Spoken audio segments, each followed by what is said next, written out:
हज़रत मोहम्मद साहब की जीवनी एक ऐसी कहानी है जो आज भी दुनिया के अरबों लोगों के दिलों में बसी हुई है।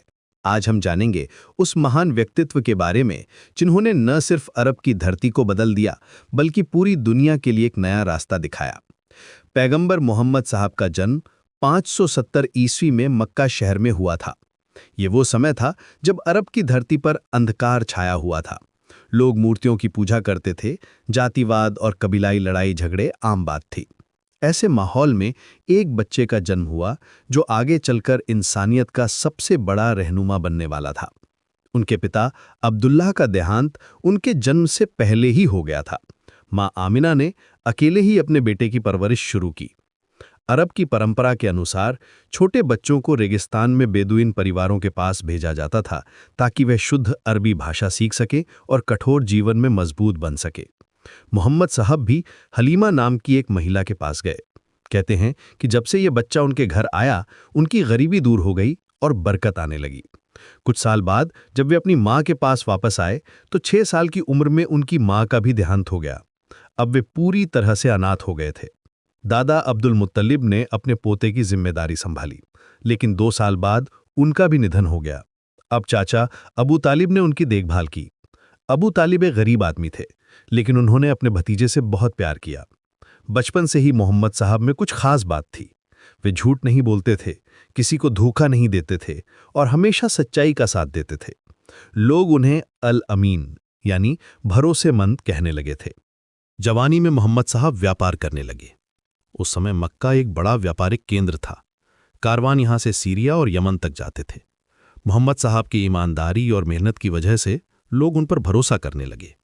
एक बार खदीजा नाम की एक अमीर विधवा महिला ने उन्हें अपना माल लेकर सीरिया जाने को कहा। मोहम्मद साहब ने इतनी ईमानदारी से काम किया कि खदीजा बहुत प्रभावित हुई। उन्होंने शादी का प्रस्ताव भेजा। 25 साल की उम्र में मोहम्मद साहब ने 40 साल की खदीजा से शादी की। ये शादी बहुत खुशहाल रही। मोहम्मद साहब को अकेले में बैठकर सोचने की आदत थी। मक्का के पास हिरा नाम की एक गुफा में वे जाकर ध्यान लगाते थे। वे सोचते थे कि इस दुनिया का कोई मालिक होना चाहिए। ये पत्थर की मूर्तियां कैसे भगवान हो सकती हैं। 40 साल की उम्र में 610 ईस्वी में उसी गुफा में उन्हें पहली बार वही आई। फरिश्ता जिब्राइल ने उनसे कहा, इकरा यानी पढ़ो। मोहम्मद साहब ने कहा कि वे पढ़ना नहीं जानते। फिर जिब्राइल ने उन्हें गले से लगाया और फिर कहा, पढ़ो। ये सिलसिला 3 बार चला। घर आकर मोहम्मद साहब ने खदीजा को सारी बात बताई। खदीजा ने उनका साथ दिया और कहा कि अल्लाह ने उन्हें चुना है। खदीजा इस्लाम कबूल करने वाली पहली महिला बनी। फिर उनके चचेरे भाई अली, गुलाम जैद और दोस्त अबू बकर ने भी इस्लाम कबूल किया। शुरुआत में मोहम्मद साहब ने चुपके चुपके लोगों को इस्लाम की दावत दी। 3 साल बाद उन्होंने खुले में प्रचार शुरू किया। मक्का के लोग इस नई बात से परेशान हो गए। उनका कहना था कि अगर लोग एक अल्लाह को मानने लगेंगे तो काबा में रखी मूर्तियों का क्या होगा, उनका धंधा कैसे चलेगा। इसलिए उन्होंने मोहम्मद साहब और उनके साथियों को परेशान करना शुरू किया। कुछ मुसलमानों को इतनी तकलीफ हुई कि मोहम्मद साहब ने उन्हें हबशा यानी आज के इथियोपिया जाने की सलाह दी। वहां का बादशाह ईसाई था और न्यायप्रिय था। हालात और भी बिगड़ गए जब मोहम्मद साहब के चाचा अबू तालिब और पत्नी खदीजा का देहांत हो गया। अब मक्का में उनकी सुरक्षा मुश्किल हो गई। 622 ईस्वी में अल्लाह का हुक्म आया कि वे मदीना चले जाएं। ये घटना हिजरत कहलाती है और इसी से इस्लामी कैलेंडर की शुरुआत होती है। मदीना में लोगों ने उनका स्वागत किया। यहाँ उन्होंने पहली मस्जिद बनाई और इस्लामी समाज की नींव रखी। मदीना में मोहम्मद साहब ने अलग अलग कबीलों के बीच शांति स्थापित की। उन्होंने एक संविधान बनाया जिसमें मुसलमान, यहूदी और ईसाई सभी के अधिकार शामिल थे। लेकिन मक्का वाले चुप नहीं बैठे। उन्होंने कई बार मदीना पर हमला किया। बद्र, उहुद और खंदक की लड़ाइयां हुईं।